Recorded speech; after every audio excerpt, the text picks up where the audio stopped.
बिस्मिल्लाहिर्रहमानिर्रहीम। अस्सलाम वालेकुम।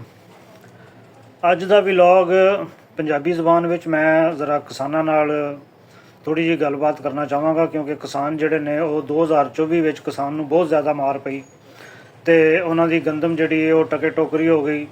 ਗੌਰਮੈਂਟ ਨੇ ਬਾਹਰੋਂ ਗੰਦਮ ਮੰਗਾ ਲਈ, ਲੇਕਿਨ ਆਪਣਾ ਜਿਹੜਾ ਕਿਸਾਨ ਸੀ ਉਹਨੂੰ ਬਿਲਕੁਲ ਹੀ ਮਾਰ ਦਿੱਤਾ, ਸਾਹ ਲੈਣ ਜੋਗਾ ਵੀ ਨਹੀਂ ਛੱਡਿਆ ਤੇ ਕਿਸਾਨ ਦੀ ਹਾਲਤ ਜਿਹੜੀ ਹੈ ਉਹ ਬਹੁਤ ਬੁਰੀ ਹੈ।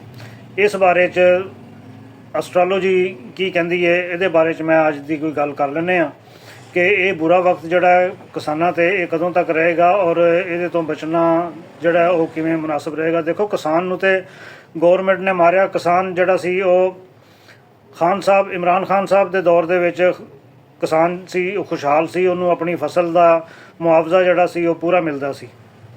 ਲੇਕਿਨ ਖਾਨ ਸਾਹਿਬ ਦੇ ਜਾਣ ਤੋਂ ਬਾਅਦ ਕਿਸਾਨ ਨੂੰ ਨਾ ਇਨਸਾਫ ਮਿਲਿਆ, ਨਾ ਉਹਨੂੰ ਆਪਣੀ ਫਸਲ ਦਾ ਪੂਰਾ ਮੁਆਵਜ਼ਾ ਮਿਲਿਆ। ਲੋਕੀ ਆਲੂ ਲਿਆ ਕੇ ਲਾਹੌਰ ਦੀ ਆਪਣਾ ਮਾਲ ਰੋਡ ਦੇ ਉੱਤੇ ਲਿਆ ਕੇ ਖਿਲਾਰਦੇ ਰਹੇ ਕਿ ਉਹਨਾਂ ਦਾ ਰੇਟ ਨਹੀਂ ਮਿਲਿਆ। ਉਸ ਤੋਂ ਬਾਅਦ ਫਿਰ ਗੰਦਮ ਆ ਗਈ, ਗੰਦਮ ਦਾ ਰੇਟ ਨਹੀਂ ਮਿਲਿਆ। ਗੱਲ ਇਹ ਵੇ ਕਿ ਇਸ ਵੇਲੇ ਅਗਰ ਐਸਟਰੋਲੋਜੀ ਦੀ ਗੱਲ ਕਰ ਲਈ ਜਾਏ ਤੇ ਜ਼ੋਹਲ ਜਿਹੜਾ ਹੈਗਾ ਉਹ ਇੱਕ ਐਸੇ ਘਰ ਦੇ ਵਿੱਚ ਹੈ ਜਿੱਥੇ ਕਿਸਾਨਾਂ ਵਾਸਤੇ ਮੁਸ਼ਕਲਾਤ ਹੈ ਔਰ ਥਰੂ ਆਊਟ ਮੁਸ਼ਕਲਾਤ ਰਹੀਆਂ, ਔਰ ਅਗਲੇ ਸਾਲ ਦੇ ਸ਼ੁਰੂ 'ਚ ਜਾ ਕੇ ਇਹ ਕੋਈ ਜਾਨ ਛੱਡੇਗਾ ਤੇ ਫਿਰ ਕਿਸਾਨਾਂ ਨੂੰ ਕੋਈ ਬਿਹਤਰ ਮੁਆਵਜ਼ਾ ਜਿਹੜਾ ਹੈ ਉਹ ਮਿਲ ਸਕਦਾ। ਦੂਸਰੇ ਨੰਬਰ 'ਤੇ ਗੌਰਮੈਂਟ ਦੀ ਪਾਲਿਸੀਆਂ ਵੀ ਅਸਰਅੰਦਾਜ਼ ਹੁੰਦੀਆਂ ਨੇ। ਦੇਖੋ, ਗੌਰਮੈਂਟ ਨੇ ਕਿਸਾਨਾਂ ਨੂੰ ਪਹਿਲੇ ਇੰਝ ਹੀ ਛੱਡ ਦਿੱਤਾ, ਗੰਦਮ ਨਹੀਂ ਖਰੀਦੀ। ਜਿਹੜੀ ਇਮਦਾਦੀ ਕੀਮਤ ਦਾ ਐਲਾਨ ਹੋਇਆ ਉਸ ਕੀਮਤ ਦੇ ਉੱਤੇ ਵੀ ਖਰੀਦਦਾਰੀ ਜਿਹੜੀ ਹੈ ਉਹ ਕੋਈ ਨਹੀਂ ਕੀਤੀ ਗੌਰਮੈਂਟ ਨੇ। ਕਿਸਾਨ ਫਸਲ ਜਿਹੜੀ ਹੈ ਉਹ ਆਪਣੇ ਕੋਲ ਨਹੀਂ ਰੱਖ ਸਕਦਾ। ਉਹਨੇ ਖਾਦ ਦੇ ਪੈਸੇ ਵੀ ਦੇਣੇ ਨੇ, ਉਹਨੇ ਪਾਣੀ ਦੇ ਪੈਸੇ ਵੀ ਦੇਣੇ ਨੇ, ਉਹਨੇ ਕਈ ਚੀਜ਼ਾਂ ਦੇ ਖਰਚੇ ਜਿਹੜੇ ਸਾਰਾ ਸਾਲ ਕੀਤੇ ਹੁੰਦੇ ਨੇ ਉਹ ਫਿਰ ਹਾੜੀ ਸੋਹਣੀ ਚੁੱਕ ਕੇ ਹੀ ਦਿੰਦਾ। ਲੇਕਿਨ ਇਸ ਦਫਾ ਤੇ ਕਿਸਾਨ ਸੀ ਜਿਹੜਾ ਉਹ ਬਿਲਕੁਲ ਹੀ ਰੋਡ ਤੇ ਆ ਗਿਆ। ਦੂਸਰੇ ਨੰਬਰ 'ਤੇ ਇਹ ਵੇ ਕਿ ਅਗਰ ਕੋਈ ਇਹ ਗੌਰਮੈਂਟ ਜਿਹੜੀ ਹੈ, ਇਸ ਗੌਰਮੈਂਟ ਨੇ ਰੋਟੀ ਸਸਤੀ ਕਰਨ ਦੇ ਚੱਕਰਾਂ ਵਿੱਚ ਕਿਸਾਨ ਨੂੰ ਬਿਲਕੁਲ ਹੀ ਮਾਰ ਦਿੱਤਾ। ਜ਼ਾਹਿਰ ਹੈ ਜਦੋਂ ਗੰਦਮ ਦਾ ਰੇਟ ਉਹ ਨਹੀਂ ਹੋਏਗਾ, ਲੋਕੀ ਟਕੇ ਟੋਕਰੀ ਗੰਦਮ ਵੇਚਣਗੇ ਤੇ ਉਹਦੀ ਵਜ੍ਹਾ ਤੋਂ ਇਹਨਾਂ ਨੇ ਕੀ ਕੀਤਾ ਕਿ ਤੰਦੂਰਾਂ ਦੇ ਉੱਤੇ ਕਹਿ ਦਿੱਤਾ ਕਿ ਜੀ 15 ਰੁਪਏ ਦੀ ਰੋਟੀ ਕਰ ਦਿਓ, 12 ਰੁਪਏ ਦੀ ਰੋਟੀ ਕਰ ਦਿਓ। ਹਾਲਾਂਕਿ ਸ਼ਹਿਰਾਂ 'ਚ ਕਿਧਰੇ ਕਿਧਰੇ ਮਿਲਦੀ ਹੈ, ਬਸ ਵੱਡੇ ਵੱਡੇ ਸ਼ਹਿਰਾਂ 'ਚ। ਦੂਸਰੇ ਸ਼ਹਿਰਾਂ 'ਚ ਲੋਕੀ ਜਿਹੜੇ ਨੇ ਉਹ ਇੰਝ ਖੱਜਲ ਖੁਆਰ ਹੋ ਰਹੇ ਨੇ। ਲੇਕਿਨ ਸਿਆਸੀ ਨਾਰਾ ਜਿਹੜਾ ਹੈ ਉਹਨੂੰ ਇਸਤਕਾਮਤ ਬਖਸ਼ਣ ਵਾਸਤੇ ਇਹ ਕੰਮ ਕੀਤਾ। ਇਹ ਗੌਰਮੈਂਟ ਜਦੋਂ ਵੀ ਆਈ ਹੈ ਇਹਨੇ ਜਾਂ ਸਰਮਾਇਆਕਾਰਾਂ ਨੂੰ ਮਾਰਿਆ, ਜਿਹੜੇ ਆਮ ਬੰਦੇ ਸੀ, ਬਿਜ਼ਨਸ ਤਬਕਾ ਦੇ ਲੋਕ ਜਿਹੜੇ ਨੇ, ਪਾਲਿਸੀ ਇਹਨਾਂ ਨੇ ਆਪਣੀ ਸਹੀ ਨਹੀਂ ਕੀਤੀ, ਉਹਨਾਂ ਨੂੰ ਮਾਰ ਕੇ ਤੇ ਕਹਿ ਦਿੱਤਾ ਕਿ ਜੀ ਇਹ ਦੇਖੋ ਅਸੀਂ ਮਹਿੰਗਾਈ ਨਹੀਂ ਹੋਣ ਦਿੱਤੀ, ਅਸੀਂ ਇਮਰਾਨ ਖਾਨ ਦੇ ਦੌਰ ਦੇ ਵਿੱਚ ਸਸਤੀ ਸੀ। ਹਾਲਾਂਕਿ ਗੌਰਮੈਂਟ ਦੀ ਪਾਲਿਸੀ ਹੋਣੀ ਚਾਹੀਦੀ ਹੈ ਕਿ ਪਬਲਿਕ ਦਾ, ਆਵਾਮ ਦਾ ਮਿਆਰੀ ਜ਼ਿੰਦਗੀ ਬੁਲੰਦ ਕਰੋ ਤਾਂ ਕਿ ਉਹ ਗੰਦਮ ਖਰੀਦਣ ਦੀ ਸਖਤ ਜਿਹੜੀ ਹੈ ਉਹ ਰੱਖਣ, ਨਾ ਕਿ ਕਿਸਾਨਾਂ ਨੂੰ ਮਾਰ ਦਿਓ। ਕਿਸਾਨਾਂ ਨੂੰ ਇਸ ਦਫਾ ਮਾਰ ਦਿੱਤਾ, ਕਿਸਾਨਾਂ ਨੇ ਅਗਲੀ ਦਫਾ ਗੰਦਮ ਕਿੱਥੇ ਬੀਜਣੀ ਹੈ। ਹੁਣ ਕਿਸਾਨ ਜਿਹੜਾ ਹੈ ਉਹ ਇਸੇ ਕਸ਼ਮਕਸ਼ ਦੇ ਵਿੱਚ ਲੱਗਿਆ ਹੋਇਆ ਕਿ ਮੈਂ ਗੰਦਮ ਬੀਜਾਂ ਜਾਂ ਨਾ ਬੀਜਾਂ। ਇਸੇ ਵਜ੍ਹਾ ਤੋਂ ਇਸ ਦਫਾ ਗੰਦਮ ਹੋ ਸਕਦਾ ਹੈ ਕਿ ਜਿੰਨੀ ਪਹਿਲੇ ਸੀ ਉਹ ਉਸ ਤਾਦਾਦ ਵਿੱਚ ਗੰਦਮ ਜਿਹੜੀ ਹੈ ਉਹ ਨਾ ਸੇਲ ਕਰ ਸਕੇ ਜਾਂ ਨਾ ਪੈਦਾ ਹੋ ਸਕੇ।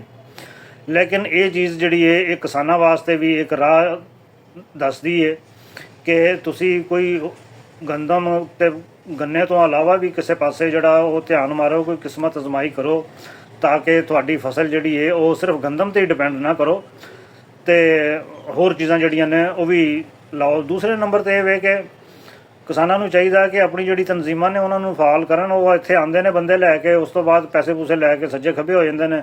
ਕਿਸਾਨ ਫਿਰ ਮਾਰਿਆ ਜਾਂਦਾ, ਕਹਿੰਦੇ ਜੀ ਮੁਆਹਦਾ ਹੋ ਗਿਆ, ਇਹਨਾਂ ਚੀਜ਼ਾਂ 'ਤੇ ਇਤਫਾਕ ਹੋ ਗਿਆ।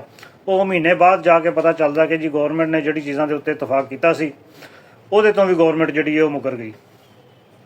ਮਾਰਕੀਟ ਜਿਹੜੀ ਹੈ ਉਹ ਲੱਭੋ, ਇਹਦੇ 'ਤੇ ਖਰਚਾ ਜਿਹੜਾ ਬੀਜ ਜਿਹੜਾ ਹੈਗਾ ਉਹ ਕੋਈ ਐਸਾ ਤਲਾਸ਼ ਕਰੋ ਜਿਹਦੀ ਪੈਦਾਵਾਰ ਜਿਹੜੀ ਉਹ ਜ਼ਿਆਦਾ ਹੋਵੇ ਤਾਂ ਕਿ ਖਰਚੇ ਜਿਹੜੇ ਨੇ, ਜ਼ਾਹਿਰ ਆ ਖਰਚੇ ਰੇਟ ਅਗਰ ਨਹੀਂ ਮਿਲ ਰਿਹਾ ਤਾਂ ਫਿਰ ਪ੍ਰੋਡਕਸ਼ਨ ਜਿਹੜੀ ਹੈ ਉਹਨੂੰ ਬੰਦਾ ਵਧਾ ਕੇ ਹੀ ਇਹ ਚੀਜ਼ਾਂ ਕੰਟਰੋਲ ਕਰ ਸਕਦਾ। ਹੁਣ ਦੇਖੋ, ਮਾਰਚ ਅਪ੍ਰੈਲ ਦੇ ਵਿੱਚ ਤੇ ਸਿਤਾਰੇ ਜਿਹੜੇ ਨੇ ਉਹ ਰਿਲੀਫ ਦਿੰਦੇ ਨਜ਼ਰ ਆ ਰਹੇ ਨੇ।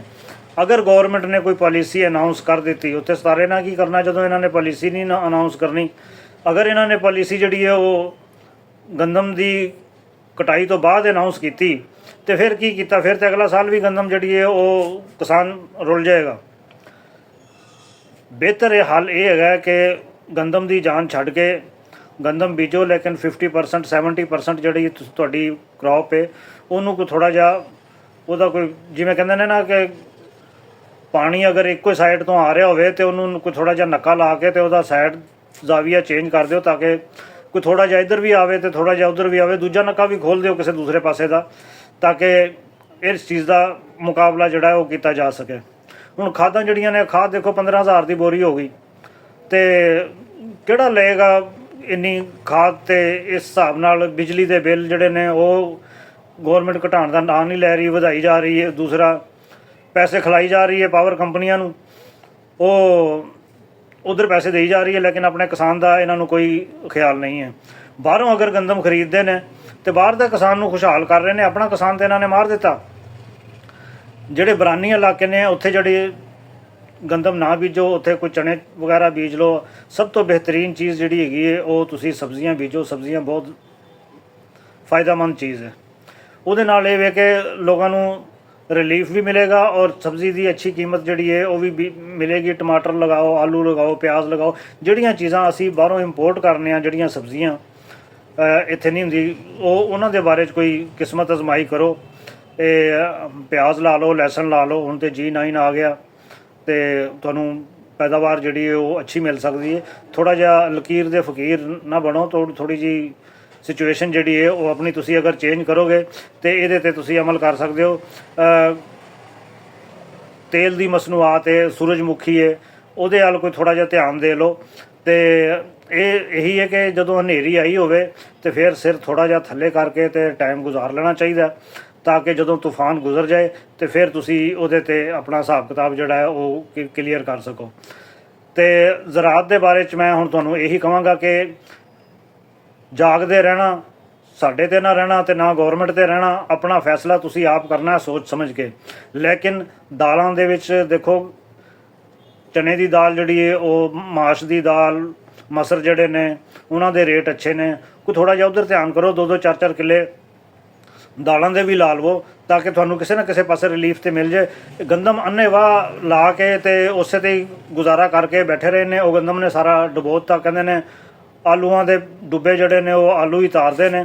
ਹੁਣ ਗੰਦਮ ਦੀ ਅਗਰ ਸੂਰਤ ਹਾਲ ਪੁਰਾਣੀ ਹੋ ਗਈ ਤੇ ਹੁਣ ਤੁਸੀਂ ਕੋਈ ਦੂਸਰਾ ਵੀ ਕੋਈ ਹਿਸਾਬ ਕਿਤਾਬ ਜਿਹੜਾ ਛੇੜੋ, ਤਾਂ ਕਿ ਜਿਹੜੀਆਂ ਚੀਜ਼ਾਂ, ਇਸ ਚੀਜ਼ ਦੇ ਉੱਤੇ ਜ਼ਿਆਦਾ ਫੋਕਸ ਰੱਖੋ ਕਿ ਅਸੀਂ ਕਿਹੜੀ ਚੀਜ਼ ਹੈ ਜਿਹੜੀ ਅਸੀਂ ਬਾਹਰੋਂ ਮੰਗਾਉਂਦੇ ਹਾਂ, ਉਹ ਅਸੀਂ ਅਗਰ ਇੱਥੋਂ ਲਾ ਲਈਏ ਤੇ ਉਹਦੇ ਨਾਲ ਸਾਡਾ ਸੂਰਤ ਹਾਲ ਜਿਹੜੀ ਹੈ ਉਹ ਕਾਫੀ ਤੇਜ਼ ਆ ਜਾਏਗੀ। ਇਹ ਜ਼ੋਹਲ ਜਿਹੜਾ ਹੈਗਾ ਇਹ ਬੜਾ ਸੁਸਤ ਜਿਹਾ ਸਿਆਰਾ ਹੈ, ਇਹ ਜਾਂਦਾ ਜਾਂਦਾ ਵੀ ਕਈ ਮਹੀਨੇ ਲੈ ਜਾਂਦਾ।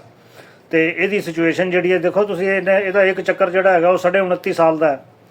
ਤੇ ਹੁਣ ਇੱਕ ਘਰ 'ਚ ਤੇ ਨਹੀਂ ਬੈਠਾ ਰਹਿੰਦਾ, ਇਹ ਕਦੇ ਇੱਕ ਘਰੋਂ ਉੱਠਿਆ, ਦੂਜੇ 'ਚ ਚਲਾ ਗਿਆ, ਫਿਰ ਤੀਸਰੇ 'ਚ ਚਲਾ ਗਿਆ। ਇਸ ਹਿਸਾਬ ਵਿੱਚ ਇਹਨੇ 29 ਸਾਲਾਂ 'ਚ ਇਹਨੇ ਆਪਣਾ ਪੂਰਾ ਚੱਕਰ ਜਿਹੜਾ ਨਾ ਉਹ ਕੱਢਣਾ ਹੁੰਦਾ। ਲੇਕਿਨ ਇਹ ਚੀਜ਼, ਇਹ ਜਿਹੜਾ ਕ੍ਰਾਈਸਿਸ ਹੈ, ਇਹ ਤੁਹਾਨੂੰ ਇਹ ਵੀ ਇਸ ਚੀਜ਼ ਦਾ ਵੀ ਫਾਇਦਾ ਦੇ ਰਿਹਾ, ਇਸ ਚੀਜ਼ ਦਾ ਵੀ ਮੌਕਾ ਦੇ ਰਿਹਾ ਕਿ ਤੁਸੀਂ ਆਪਣਾ ਦੂਸਰੀ ਜਿਹੜੀ ਚੀਜ਼ਾਂ ਨੇ ਉਹਨਾਂ ਦੇ ਬਾਰੇ ਤੋਜੋ ਰੱਖੋ। ਬਾਕੀ ਗੌਰਮੈਂਟ ਕੀ ਕਰਦੀ ਹੈ ਇਹਨਾਂ ਦੇ ਨਾ ਰਹਿਣਾ, ਇਹਦੇ ਨਾਲ ਹੀ ਇਜਾਜ਼ਤ ਦਿਓ। ਅੱਲਾ ਹਾਫਿਜ਼।